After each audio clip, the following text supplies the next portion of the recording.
Voces, historias, mundos. En órbita. En órbita.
Alejandro Buitrago Arias, para nombrar la constelación completa.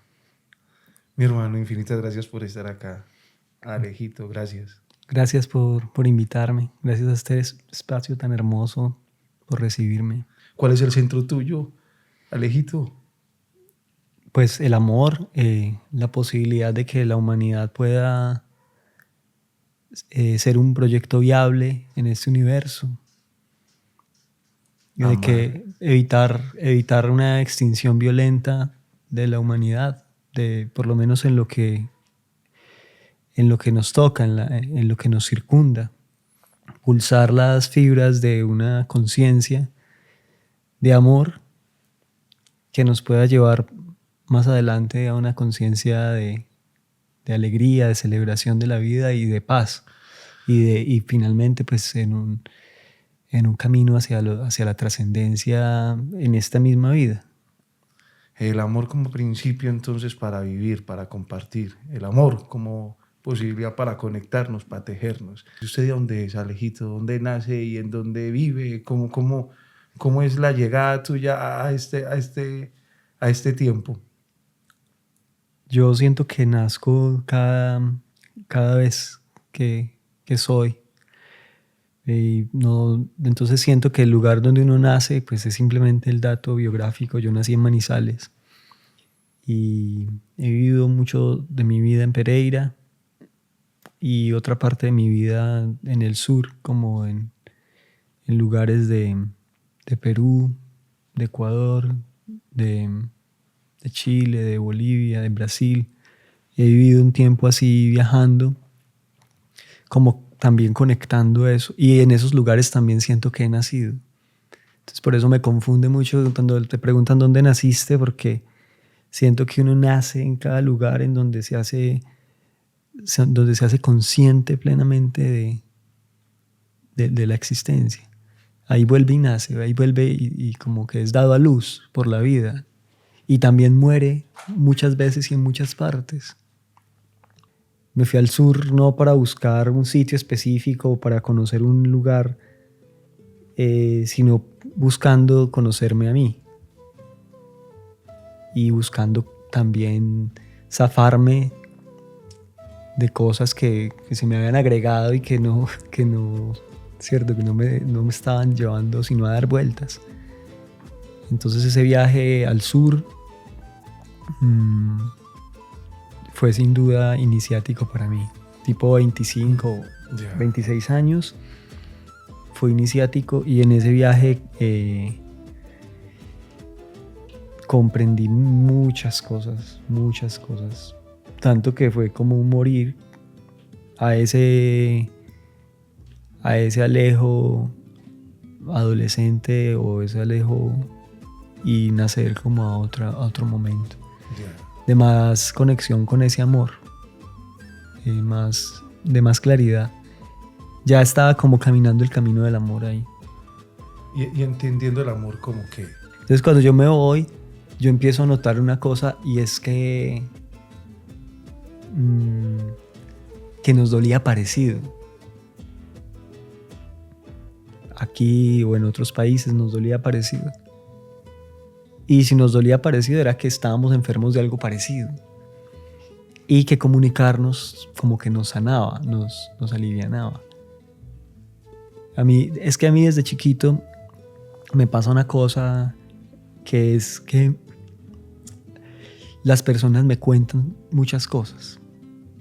No sé, yo era nerd. Estudiosísimo.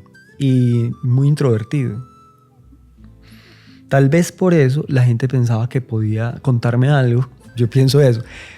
Contarme algo y que yo no le iba a contar a nadie. Este come callado. Sí, este no dice nada. Tal vez por eso. O tal vez era que la gente sentía confianza. El caso es que las personas, incluso adultos, me contaban sus problemas. Entonces es más por ahí. Entonces me empezaron a contar sus cosas y yo realmente no sabía qué decirles. Pero era una cosa muy recurrente. Muy recurrente. Y entonces cuando yo estaba, digamos, de 10 años, un día mi papá se agacha, que es un hombre grande, para mí era enorme, se agacha al lado mío y me dice, prométeme que no vas a estudiar medicina, porque él era médico. Y yo sin saber por qué le digo, sí, claro, le prometo. Pero le pregunto, ¿pero por qué me pides eso? Y me dice, pues porque tú eres muy sensible y si estudias medicina te va a dar muy duro. Y te va a dar muy duro. Yo creo que es mejor que hagas otra cosa, cierto, diferente a medicina. Porque había la tradición de que si tu papá es tal cosa, pues tú estudias eso mismo. Uh-huh. Y mucha gente te pregunta, como eres el hijo del doctor, entonces usted también va a estudiar medicina. Y como era nerd, entonces tenía todo el perfil para estudiar medicina. Se supone que si uno lo podía hacer, pues ¿por qué no lo va a hacer? Uh-huh. Entonces él me pidió esa promesa, yo le prometí eso y tal vez un mes después o 2 meses después lo asesinan a él, que fue, digamos, mi primer contacto real con la maldad o con el mundo destructivo, ¿cierto? Entonces, esa promesa queda allí y yo voy creciendo y claro, yo pienso siempre, no, medicina no va a estudiar. Cuando llega la edad de elegir carrera, yo estoy entre estudiar filosofía, pero no quiero ser como mi profesor de filosofía del colegio y decido no. Psicología, pero no me quiero meter en ese montón de cuadrículas, o comunicación, que me podía permitir decir cosas peligrosas y tratar de cambiar el mundo. Entonces yo dije, me meto en comunicación y ahí voy viendo con la filosofía lo que pueda y psicología lo que pueda. Entonces me metí en comunicación, pero estudiando por los lados esas otras cosas. Ahí hice la carrera de comunicación y cuando me fui al sur realmente fue como la tesis de grado, que no fue lo que hice en la universidad para graduarme, sino que la tesis realmente fue ese ejercicio de comunicación Esa fue la graduación. con la diversidad, porque entonces sales y me doy cuenta que tengo capacidad de comunicarme con las personas de muchos niveles de la sociedad o de muchos lugares de América, de personas muy diversas, gente muy diversa, y que soy capaz de comunicarme con esas personas y como llegar al corazón de los asuntos, de las conversaciones, y que ellos también son capaces de llegar a mi corazón, y me doy cuenta que eso es sanador. Porque la gente en el viaje me sigue contando sus cosas. Me duele aquí, me siento así, estoy triste por tal cosa, me preocupa esto. Me van contando. Y entonces llega un momento en que yo pues empiezo a comprender que el mismo hecho de comunicarnos es sanador. Es como equilibrante, es como acogedor. Y me doy cuenta, en el viaje también me doy cuenta, porque yo estoy viajando en modo mochilero, no estoy viajando como con un montón de dinero ahí en la maleta, sino que estoy viajando como en modo mochilero con instrumentos musicales y como tocando aquí y allí, haciendo teatro. Entonces, como estoy viajando así, me doy cuenta de una cosa muy simple, y es que si no me comunico, no como. Ese primer viaje fue hacia el sur, tirando para dónde, para... Ese viaje me llevó primero a Ecuador, luego a Perú, luego me llevó a Chile.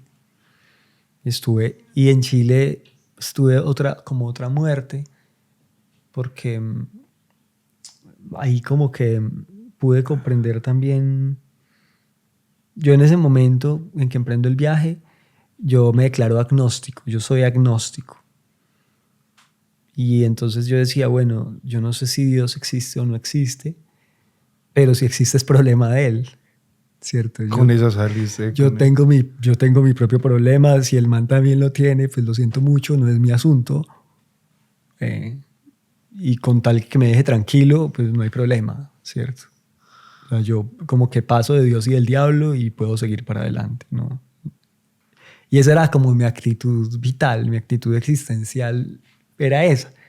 Y mi discurso era ese, era un discurso medio cínico o muy cínico, corrosivo, pero yo voy viajando y voy encontrando la ternura, voy encontrando el amor injustificado de la vida,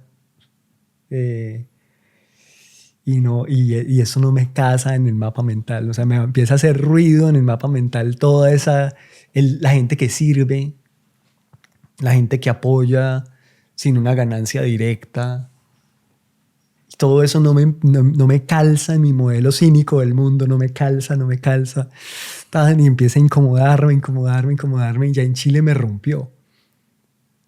Ya me rompió y ya yo tuve que admitir en un momento no sé si de lucidez o de locura, ya en este momento no sé cuál de las dos me embargaba, que estaba rodeado por Dios. O sea, admití eso, como que sentí eso, como esa presencia en todas partes, y eso me cambió porque yo era agnóstico, y en ese momento como que me di cuenta que yo tenía una herida, que el asesinato de mi padre había vulnerado mi relación con el conjunto, con la totalidad, y que mi tarea era, en primera instancia,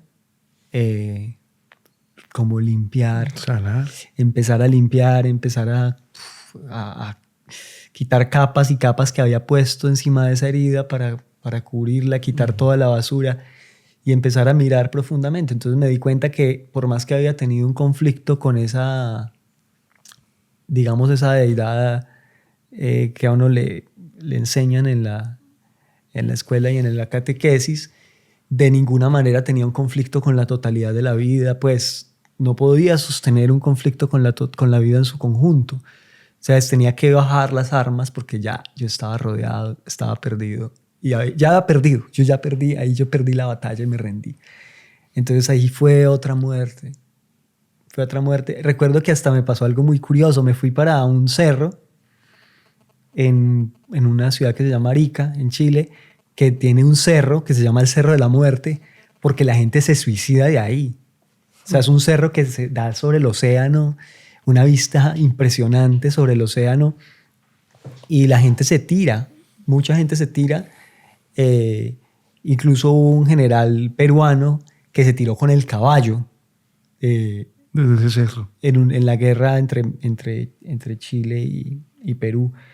Entonces es el Cerro de la Muerte, y yo me fui para el Cerro de la Muerte, pero no a morir. Yo me fui a ver qué sucedía porque era un lugar importante, pero yo no sabía lo que me iba a pasar. Entonces yo llegué ahí, me senté a escribir en mi cuaderno. Yo siempre ando con cuaderno y siempre escribo a mano. En mis cuadernos escribo a mano, y empecé a escribir algo muy curioso, que la gente llegaba al Cerro de la Muerte, caminaba por el borde, se tomaba una foto y se iba. Y cuando iban dos, uno le toma la foto a este, el otro le toma la foto al otro, después se toman uno juntos y se van, ¿cierto? Cuando van un chico y una chica, me di cuenta de esto curioso. El chico se siente obligado a ir por el borde, a arriesgarse más porque es el chico. El protector. Y el valiente. Sí. Y entonces él tiene que caminar por el borde y hacerse el valiente aunque tenga miedo, y ella le toma la foto y después se toman una foto dándose un beso o algo y se van. Y yo empiezo a mirar ese comportamiento y yo me sentía radicalmente distinto porque yo estaba ahí. Yo estaba ahí para sentir, para escribir. ¿Tan? Entonces, ¿cómo te parece que llegó un momento en que me sentí exultante, saqué la armónica y empecé a tocar música con la armónica de una manera muy frenética, a todo pulmón? La armónica se toca con la fuerza del pulmón, a soplar, fu, fu, fu, fu, fu, y toqué un super concierto ahí para las gaviotas y tal, y después empecé a bajar. Cuando bajé, como el celador que está en el Cerro de la Muerte me dijo, nosotros íbamos a mandar a los carabineros. Y yo les dije, ¿por qué? Me dijo, porque pensamos que te ibas a tirar.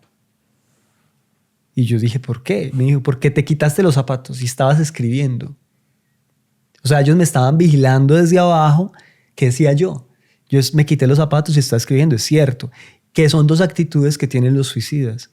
Pero cuando escuchamos la música que tocabas, dijimos, nada, devuélvanse carabineros, ese no se va a suicidar. Se están cantando cosas para la vida. Ese estás tocando para la vida, sí. Ya. Entonces, pero mira que hay como que hay otra muerte y otro nacimiento. Ahí fue donde sentiste que estabas rodeado era de Dios, en ese momento. En esos días, fue una días, transformación que viví en esos días, en esa situación de mochilear, de conocer, de viajar, de la soledad, de sentirte solo, pero al mismo tiempo misteriosamente acompañado.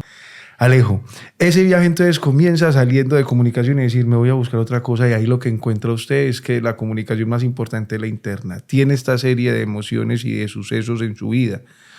¿Qué sigue en el viaje? ¿Qué más encuentra en ese primer viaje? Empecé a sentir una pregunta muy, muy intensa por el para qué de la existencia. Entonces, que la existencia humana tiene que tener un para qué. Yo no tenía para nada resuelta esa duda. Lo tenía ahí en remojo desde la universidad, pues uno Y desde el colegio mismo, desde el colegio, yo perdí el año 10º porque había clase de filosofía. Entonces yo perdí 10º porque la clase de filosofía me copó todo el disco. Yo ya no pensaba en nada más. Yo decía, pero ¿cómo pueden estar pensando en las otras cosas si es que esto es lo que realmente nos... O sea, si acá está el núcleo, ¿para qué estamos viendo clases de otras cosas si no tenemos resuelto el para qué? O sea, esa pregunta del para qué, eso es una pregunta muy demoledora y muy bella, ¿cierto? Es como una gota de un líquido muy pesado. Lo pones sobre una mesa y la mesa se cae. Lo pones sobre un negocio y el negocio se cae. Entonces muchas cosas se caen cuando se indagan en el para qué. Y entre esas la vida, ¿no? Yo pensaba, bueno, ¿y para qué la vida? ¿Y para qué eso? ¿Y para qué la vida humana? Cuando ya vamos más profundo, ¿cierto? Y es porque allá estando en Chile, yo estaba en contacto con una comunidad hinduista. Y un día, leyendo en un libro sagrado de ellos, encuentro una frase que dice que la vida humana fue creada para conocer la verdad absoluta. Eso suena demasiado grande, y lo es. Entonces, pero era otra pista, ¿no? O sea, que hay algún conocimiento que es más grande que la mente incluso, y que la mente intenta aproximarse a ese conocimiento por todos los caminos.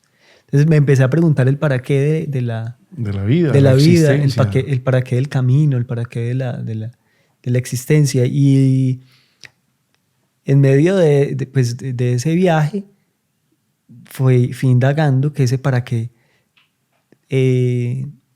no lo podemos definir de una manera esencialista, como decir es para esto. Sí, ni tampoco es que vamos a ver el para qué de la vida está escrito en el librito rojo que está en el nochero. Abre el nochero, abre el librito rojo, página 45, ahí está el para qué. No, tampoco es una cosa así. Sino que puede que no haya un sentido, sino una diversidad de sentidos que necesitamos explorar. Y puede que cada persona, en cada nacer de cada persona, de cada ser humano, tenga la oportunidad de descubrir el para qué de esa etapa o de ese momento de su vida. Entonces, bueno, el tema es que ese viaje se convirtió también en un viaje filosófico, en un viaje iniciático y en un viaje que cuando yo ya volví a Pereira, pues ya era un poco otro tipo. Ya era otro Alejandro. Y así cada viaje. Digamos que para mí los viajes se convierten como unas especies de maestros o maestras. De expediciones a lo profundo. Una maestra carretera, un maestro viaje, una maestra montaña. Y cada experiencia de estas, yo no puedo decir, como te dije ahorita, que soy el mismo después de eso. Yo me miro en el espejo y veo que soy otro tipo. Hay algo que permanece extraña y misteriosamente. Hay algo que sigue siendo, donde me sigo reconociendo, pero hay una parte que es completamente desconocida para mí. Wow.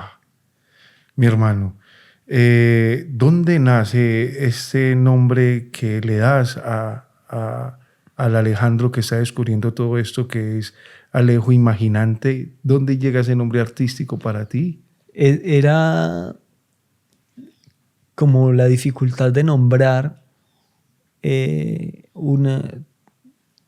una persona o este personaje que se ha creado. Es difícil de nombrar. Digamos, he creado un personaje complicado. Y entonces ese personaje le interesan muchas cosas. El Catacaldos le interesan muchas cosas. Catacaldos. ¿Qué es Catacaldos? Sí, una persona que prueba aquí, que prueba allí, que prueba acá. Catador de varios calditos, a ver, ya. Y le interesan muchas cosas, y como tiene este aspecto multidisciplinar, complejo, todo, era muy difícil poner en una categoría, decir, bueno, este man es un poeta, ¿sí o qué? Decir, listo, es un poeta. Sí, pero quedan los puntos suspensivos. O no, este man es un terapeuta. Listo, es un terapeuta, pero quedan los puntos suspensivos. Y cualquier cosa que yo ponga, cualquier cosa que yo ponga, me da una sensación de que no me calza. O sea, cualquier rol, yo me pongo un rol, digo, bueno, este man es tal cosa, y siento que no respeta la complejidad. Claro, porque por ejemplo en el caso mío los poetas dicen que yo no soy poeta y los músicos dicen que no soy músico. Entonces, ¿qué soy? Y usted se siente poeta y músico. Yo soy poeta y músico, pero también otras cosas. Entonces, para cada uno me expulsa de su gremio. De su gremio, ¿cierto? Porque, por ser catacaldos. Sí, eso. O que soy cronista, o que soy novelista. Escritor. Todas esas cosas están dentro de otra cosa que es compleja. Entonces un día yo hice un dibujo, se lo mostré a mi hija que se llama Luz, a una de mis hijas que se llama Luz, y me dijo mi hija, ay papá, tú eres un imaginante. Y fue como que, ¿sabes? Me cayó la ficha sobre la mesa y yo dije, mi hija, tú lo dijiste, eso es. Imaginante. Tú eres un imaginante. Y entonces, con ese nombre, digamos, con esa etiqueta puesta amorosamente por ella, dije, con esta etiqueta yo avanzo. Esta etiqueta imaginante me lleva para adelante, pensé yo. Porque también pensaba yo, bueno, si tú cargas simplemente con tu apellido, su apellido paterno, materno, y todo eso, pues está bien para tenerlo en la cédula, está bien para un contrato de trabajo, para firmar algo, pero artísticamente toca como crear una dimensión distinta, una dimensión aparte y crear un personaje donde quepan varias cosas. Entonces Imaginante lo puso ella. ¿Y qué sentías cuando la pequeña Luz te decía a ti, Imaginante? ¿Qué quería decirte ella con Imaginante? ¿Qué es? Pues yo me imagino que ella estaba descubriéndose a sí misma a través de mí. Estaba viendo que en nuestro hogar, ¿cierto? Digamos que la imaginación es como una diosa de nuestro hogar, ¿cierto? Como que tú fuiste hoy y encontraste a los niños con una cuerdita aquí así y era que venían de pasar un tiempo con los ojos vendados escuchando sonidos de pájaros bajo la escalera, imaginándose que estaban en una iniciación arahuaca. O sea, estaban imaginándose. Entonces los mismos niños decidieron, como la iniciación esta dura 9 años, que ellos iban a hacer 9 minutos. 9 minutos, es que lo dijeron ahí, 9 Entonces minutos. se amarraron la venda, les pusieron el sonido de los pájaros y los niños entraron en ese viaje imaginativo. No, yo no lideré eso, estaba liderando Vane, pero ella se deja llevar por el juego de los niños. Entonces la imaginación en nuestro hogar es como una diosa. En la India tienen un nombre para esa diosa y es Sarasvati. Sarasvati, la diosa de la poesía, de la creación. Entonces, sí, entonces cuando ella me dice, tú eres un imaginante, yo siento, sí, soy un imaginante. Y entonces ahí pensé, bueno, puede que esta sea como una forma de nombrar, y yo creo que debe haber mucha gente que se nombra imaginante, por eso le puse Alejo, porque yo creo que habría derecho a que aparezca Julián Imaginante, o Carlos Imaginante, o Carmenza Imaginante, porque yo creo que somos un tipo de tipa y de tipo que existe, ¿cierto? Y que no nos conformamos con meternos en una casilla y quedarnos ahí callados y tranquilos en nuestra especialidad. Ya, a mí ese Imaginante me suena como me sueña. Como la imaginación en un caminante, el que anda la imaginación y al tope, arriba, lo que más dé. Y sí lo describe muy bien usted. Alejo, yo tengo una imagen tuya en mi mente y es viéndote por el lago siempre con una flautica. Tú siempre ibas caminando y tocando una flautica, una maraquita. Siempre tengo esa imagen tuya de verte caminando siempre con la flauta, ¿cierto? Pero aquí ya vamos tocando cositas que van más adelante. Este primer viaje entonces te lleva a ti a reconocer una serie de cosas, ¿cierto? En este viaje, ¿qué más conoces? En este primero, después del pregrado. Otra cosa, otro descubrimiento o iluminación de ese viaje fue que me di cuenta que yo estaba patas arriba, como colgado de los pies, digamos metafóricamente, en el sentido en que uno existe cuando no tiene esa conciencia para ser servido. Ya. Existe para ser servido. Pero en la naturaleza y en el universo, pues todos existimos para servir. Entonces yo me di cuenta como que yo había vivido todos esos años de un modo parasitario. Te habían servido, pero no había servido tú. Era como Claro, una cosa ya. yo había sido un parásito de la existencia, como una lapa. Estaba medrando, Chupando. tomando lo que podía de donde podía y siguiendo para adelante. Y ahí cuestioné esa postura existencial y me planteé, bueno, yo tengo que hacerme útil a la existencia. Yo tengo que ser un instrumento de la vida. Tengo que convertirme en un ser que sirva, porque si no, pues entonces esa búsqueda de sentido ya empieza frustrada desde ahí. Ya. Ese para qué. Entonces, ¿para qué la vida? Claro, si yo no sirvo, yo siento que la vida carece de sentido. Tiene como...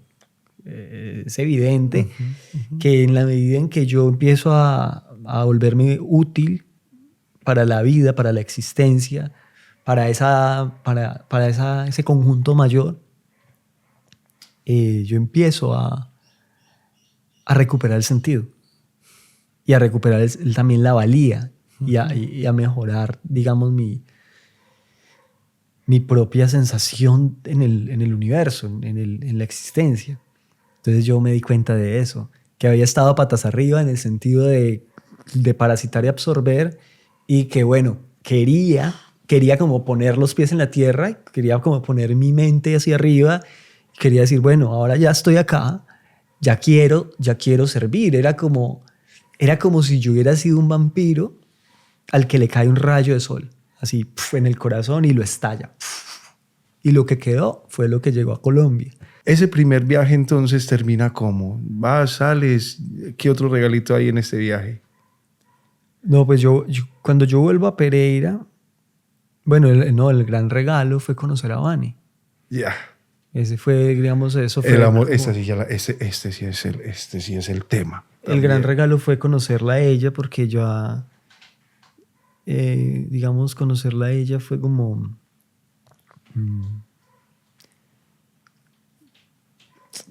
como un anticipo de que uno podía realmente experimentar esa fusión con un ser humano, con otro ser humano, ¿cierto? Esa fusión que uno anhela, ¿cierto? Que uno siempre anhela poder experimentar la fusión con los otros seres humanos, con algunos, ¿no? Pues no con todos, pero poder experimentar la fusión, fusionarse nuevamente. Cuando yo conozco a Vane, yo siento que me empiezo a fundir con ella, no puedo como contraerme, y no puedo como salvar ese pedazo de hielo. Se me derrite todo. Y entonces cuando ya, esa fue la gran, digamos, con las muertes y con todo lo que pasó, con todas las dificultades, yo creo que el gran regalo de la vida, el billete entero de la lotería que yo me gané, mi golpe de suerte, fue conocerla a ella. Y ya con ese tesoro de conocerla, aunque sin ella, porque yo vine a Colombia ya sin ella, pero el hecho de saber que existía ya era el gran tesoro para mí, de ya saber que ella existe, ¿no? Y entonces decir, bueno, ella existe. Pues venga, metámonos un poquito para ver toda la magia, cómo fueron los primeros chispazos, se ven en dónde. Bueno, esto fue un amor que se tejió a partir de qué miradas, de qué encuentro, se encuentran en qué parte, qué lugar era el que estaban habitando, en dónde se conspiró todo el universo para que esto sucediera. Hay un lugar que se llama Ollantaytambo, en el Valle Sagrado de Perú, que es un pueblecito encantado de calles curvas, de recovecos por donde pasa el agua por todas partes, porque el agua baja de la montaña. Y como a 1 hora de ahí, en un bus o en un carro, tú llegas a un lugar, creo que es como kilómetro 82, es un número, kilómetro algo, que es el punto hasta donde te lleva una carretera.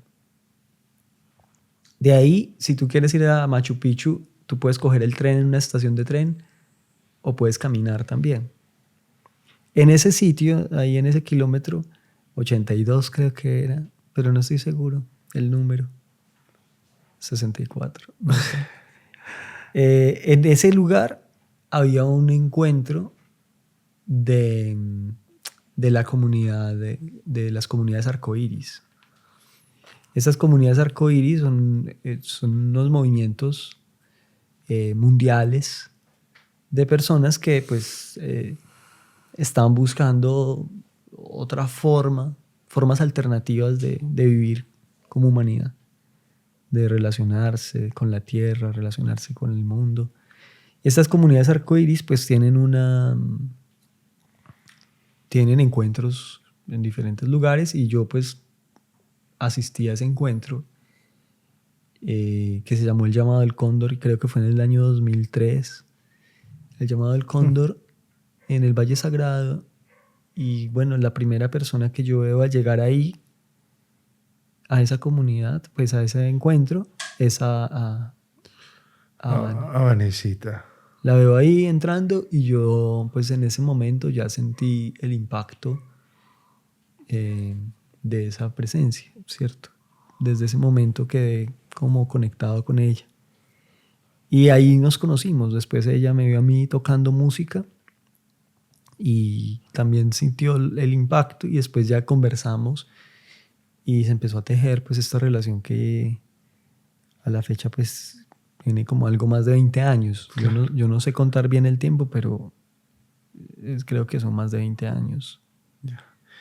Y de ese amor hay 3 relatos nuevos también que son tus hijos. Ah, sí, esas son las obras completas. Tomo 1, tomo 2, tomo 3. ¿Cómo se llama el tomo 1? Omael, Luz y Amada. Y Amada. Buah. Amada es el tomo 3.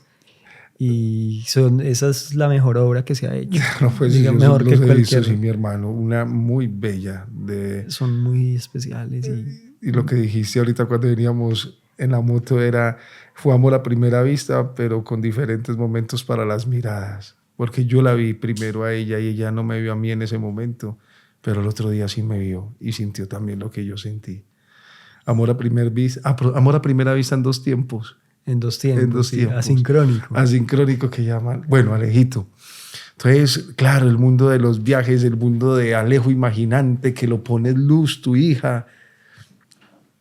Después llegas a Pereira, pero ya vienes con la sensación de que encontré a Vanesita y estoy como conectado con esa percepción de amor, ¿cierto? Llega aquí a Pereira nuevamente y cómo es la vida cuando llega después de ese viaje. No, es muy incómoda.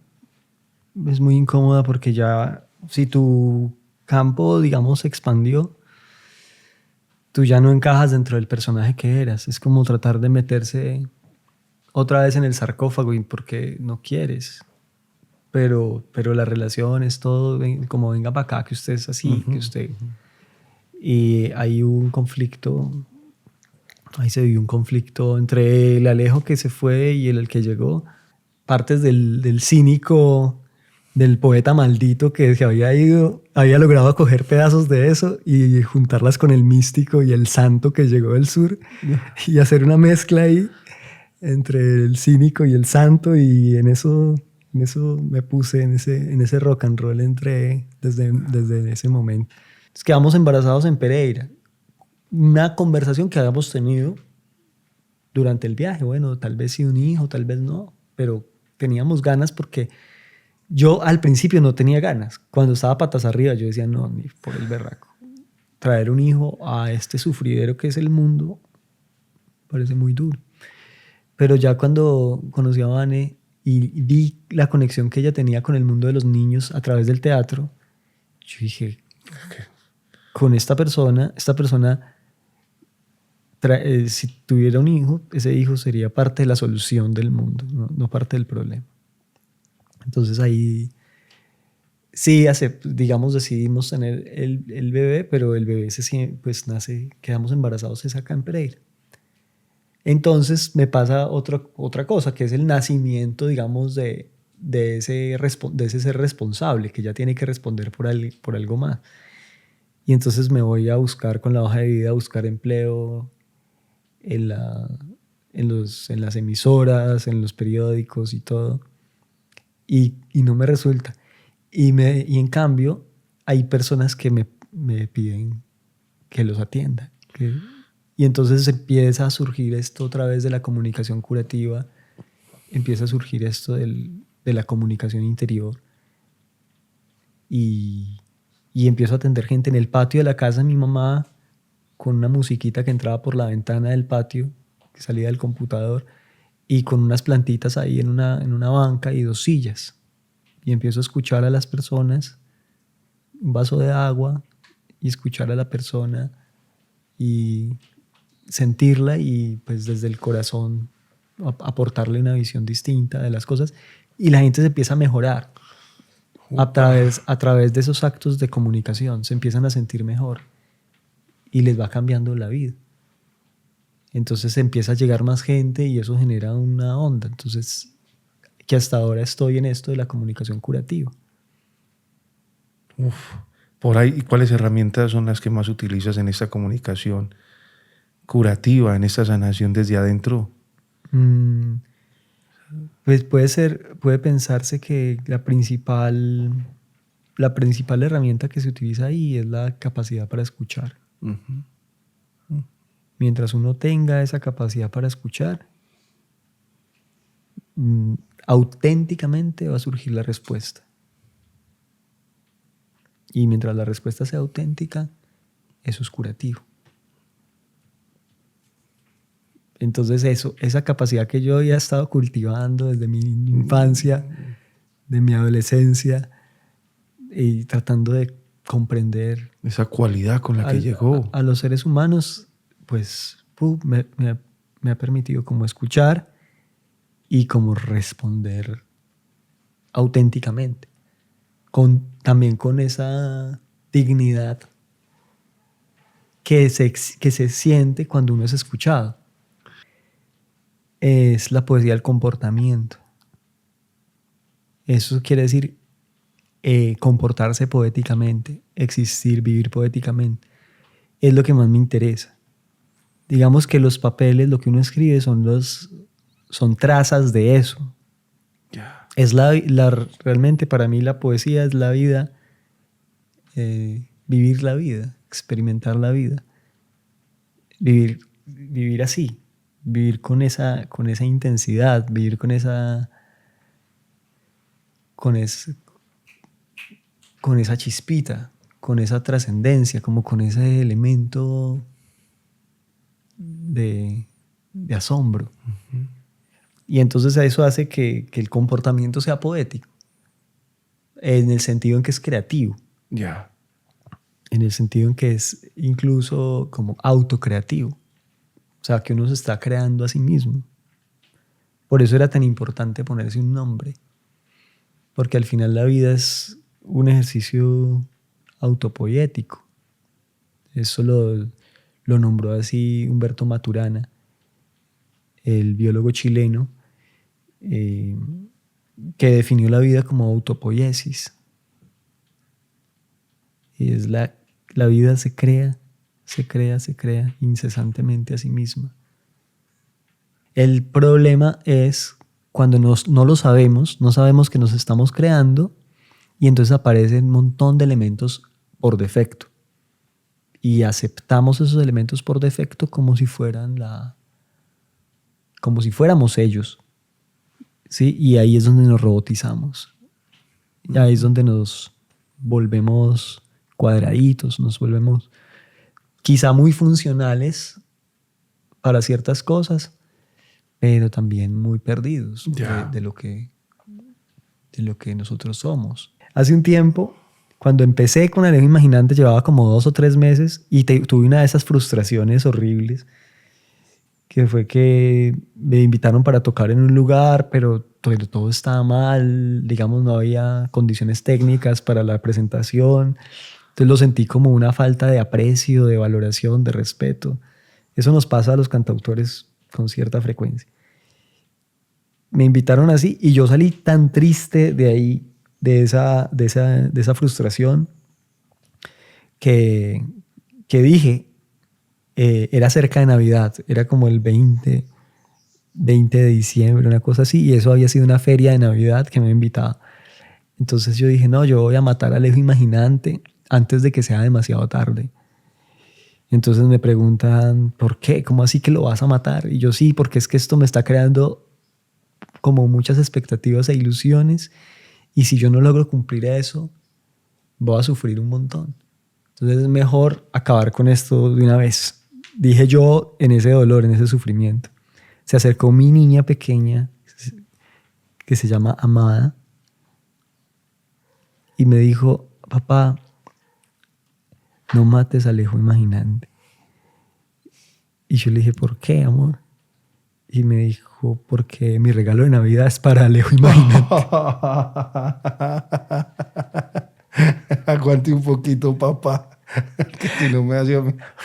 Ay, la Entonces, inocencia. en Navidad me entregan como un kit con puras pinturitas y puras cosas, brochitas y esponjas y vainas para hacer, como para pintar, porque yo también pinto.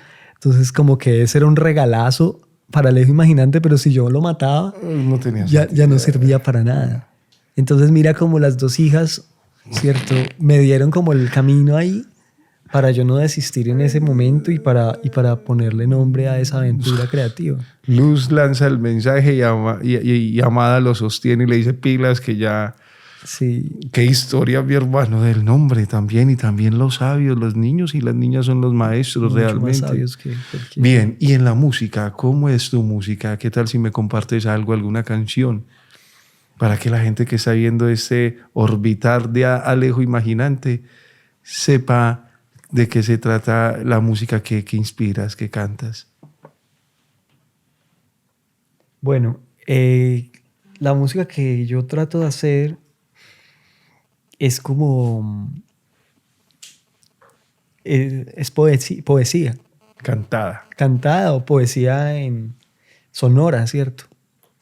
Por ejemplo, lo que toqué al principio, cuando empezamos, antes de empezar la charla, se llama Círculo. Y es una música que toco como para convocar la luz. Me gusta mucho tocarla para convocar como la paz, la luz, la alegría, el amor. Ya. Como la trascendencia, la profundidad. Y de pronto por eso tú sentiste como una calma, pero alegre. Sí. Una calma alegre, como una expectativa positiva. Y es porque esa música está como cargada, digámoslo así, cargada con ese significado simbólico para mí. Uh-huh. Y entonces así la interpretas. La interpreto así y siento que cuando la interpreto se crea un círculo de amor, de energía positiva, que dura 24 horas después de tocarla en cualquier lugar. Es algo muy especial. Siento que es algo muy especial tocar esa música. Entonces, todas las músicas, todo lo que yo toco, tiene una parte que se dice y tiene una parte grande que no... Solo se puede sentir. Que solo se puede sentir. Que es como grande. Como grande, grande. Y yo mismo me asombro de eso. Por ejemplo, las letras, yo me asombro de eso. O sea, yo digo, pero ¿de dónde viene? Claro, pues como ¿De dónde viene la belleza? ¿De dónde nace eso? Más sin la armónica porque no la sé.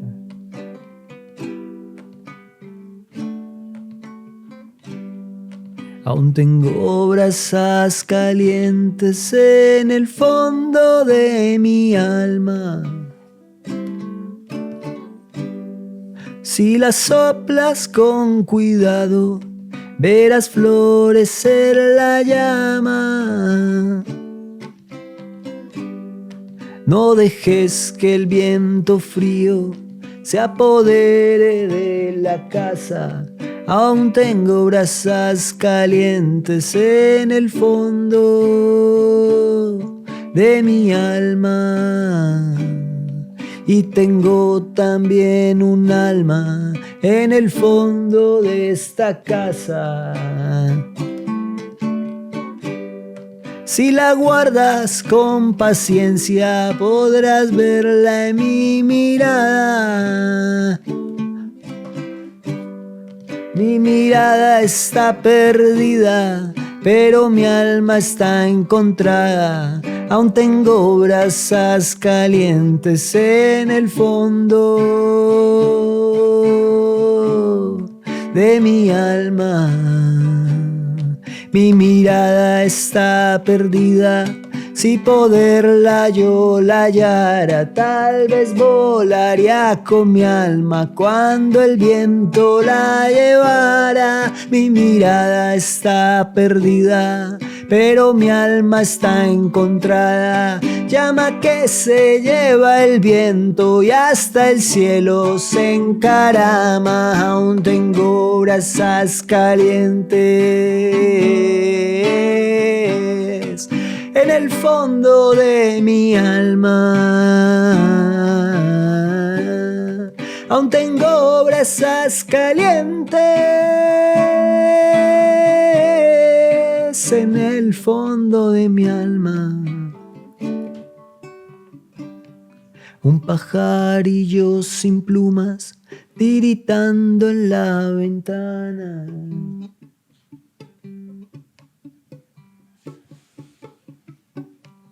Una canción que se quiebra bajo la luna eclipsada.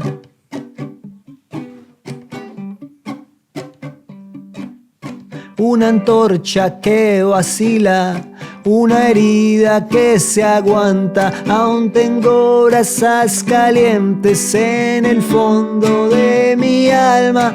Aún tengo brasas calientes en el fondo de mi alma. Si las soplas con cuidado, verás florecer la llama. Y no dejes que el viento frío se apodere de la casa. Aún tengo brasas calientes en el fondo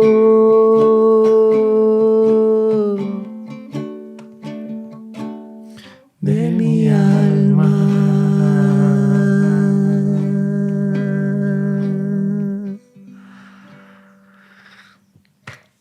Eso es lindo. Upale. Eso es bello.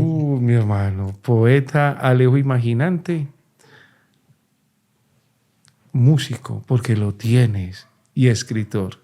¿Dónde va el Alejo imaginante escritor? ¿Qué es lo que tienes ahorita? ¿Qué está fresquito? Tengo la novela Cenicienta desnuda, que esta, pues, es la primera novela que logré concretar y publicar, ¿cierto? Entonces, esta es una novela de unos adolescentes, una historia de unos adolescentes que tienen un amor imposible, pero irrenunciable. Y entonces ellos están en una situación de dificultad para tener su amor. Y entonces la historia de ellos, esto está ambientado en una ciudad llamada Erripea, y la novela sucede hacia los años 90 en Erripea. Erripea. Sí, ellos son unos chicos a los que les encanta el rock. Entonces todo el tiempo hablan de rock y se escucha rock dentro de la historia. Y esta novela pues tiene la característica de que habla de eso, habla del amor, pero también del amor a la libertad. Uh-huh. Sí, como habla de enfrentarse a las cadenas.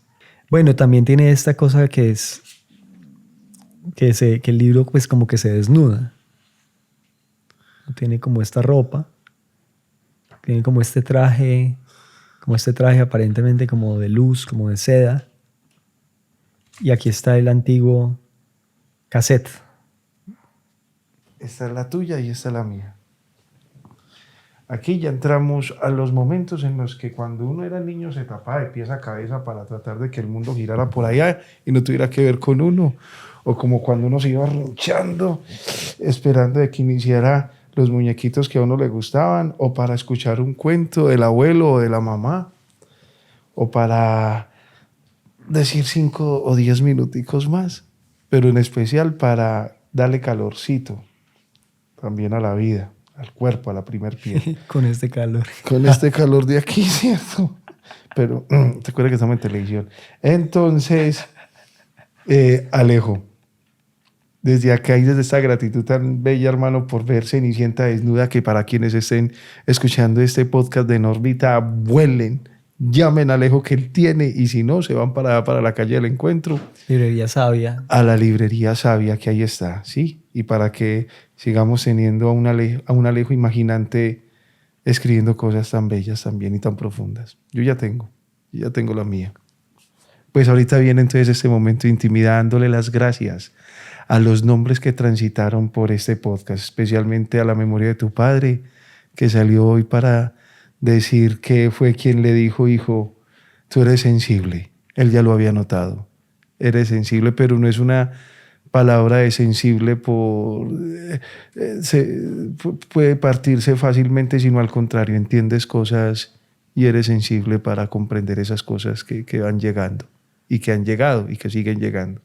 Entonces, gracias a ese papito. Gracias también a Vanessa. Ay, qué amor, mi hermano, se tejió. ¿Y en qué viaje? Hablamos de un solo viaje, imagínense, después vamos a tener encuentros para hablar de los otros. ¿Qué te está doliendo ahorita?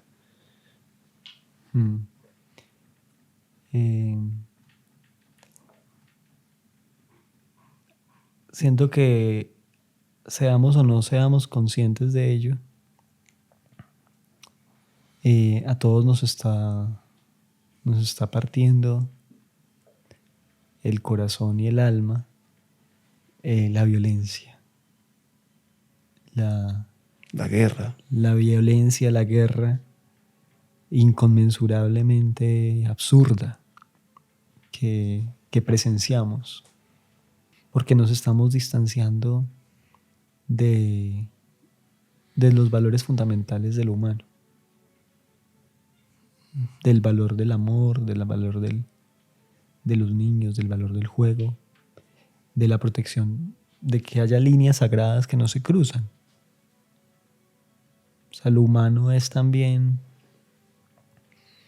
la capacidad de contenerse, la libertad de contener la violencia. Lo humano es también esa libertad para contener la propia violencia. Nosotros somos la comunidad de los simultáneamente vivos. Nosotros estamos vivos aquí. Nosotros somos los responsables de este momento de la vida. Después eran otros, antes fueron otros, pero ahora somos nosotros, nos toca a nosotros, somos nosotros los que estamos vivos. Al principio de esta conversación yo te hablé del para qué y te hablé de la humanidad. O sea, yo siento que nuestra misión colectivamente, ¿sí? Ya cada uno tiene diferentes tareas dentro de esa gran misión, es que el proyecto de la humanidad pueda ser viable en la Tierra, con todas sus diferencias, con todas sus complejidades, con todos sus matices políticos, religiosos, con toda la diversidad que lo humano implica. Es un proyecto hermoso y es un proyecto que podría ser viable, podría ser sostenible a 100 añitos más, 200, 500 años más, para evolucionar, Motato, para evolucionar, porque ¿para qué es que es la vida? La vida es eso, la vida es un proceso de transformación, de ampliación de la conciencia, de ampliación del conocimiento, pero eso requiere tiempo. Necesitamos ganar tiempo para evolucionar de la conciencia. Pero estas personas son aceleracionistas y están metiendo el turbo a una destrucción que si no va de pronto por toda la humanidad, pues sí va por una gran parte de la humanidad, y ahí está nuestra riqueza. No podemos como simplemente acostarnos a ponernos la cobija, taparnos la cara y fingir que no está sucediendo, porque cuando nos destapemos va a seguir estando ahí. Nosotros somos los simultáneamente vivos, y nosotros somos, como decir así, las neuronas del mundo, y tenemos que, de alguna manera, pues a través de lo que podamos, de nuestras comunicaciones, de nuestras relaciones, empoderar la ternura, empoderar el amor, empoderar el cuidado de unas y otros. Tú traías un poema que lo compartiste ahorita, me dijo, ese poema que traigo me gustaría leerlo, pues yo creo que este es el momento para cerrar y darte las gracias, Alejo. Este poema yo ayer estaba como escribiendo una reflexión sobre este tema que te estaba diciendo. Yo escribo con lápiz y ya después repaso con lapicero, cuando ya estoy como volviendo a organizar el texto. Pero mi reflexión terminó en un momento muy sombrío, que es cuando tú me dijiste que a qué sombra te está enfrentando ahora. Entonces encontré un poema lleno de esperanza de una poeta palestina. Ella, yo no sé si iba a pronunciar bien el nombre de ella, pero dice Suheir Hamad. Y dice así el poema: no bailaré al ritmo de su tambor de guerra. No prestaré mi alma y mis huesos a su tambor de guerra. No bailaré su ritmo. Conozco ese ritmo. Es un ritmo sin vida. Conozco muy bien esa piel que usted golpea. Estaba viva aún después de casada, robada, expandida. No bailaré al ritmo de su tambor de guerra. Yo no voy a estallar por usted. Yo no voy a odiar por usted. Ni siquiera voy a odiarlo a usted. No voy a matar por usted. Especialmente, no moriré por usted. No voy a llorar la muerte con asesinato ni suicidio. No me pondré de su lado ni bailaré con bombas, porque todos los demás están bailando. Todos pueden estar equivocados. La vida es un derecho y un daño colateral o causal. No olvidaré de dónde vengo. Yo tocaré mi propio tambor. Reuniré a mis amados cercanos y nuestro canto será danza. Nuestro zumbido será el ritmo.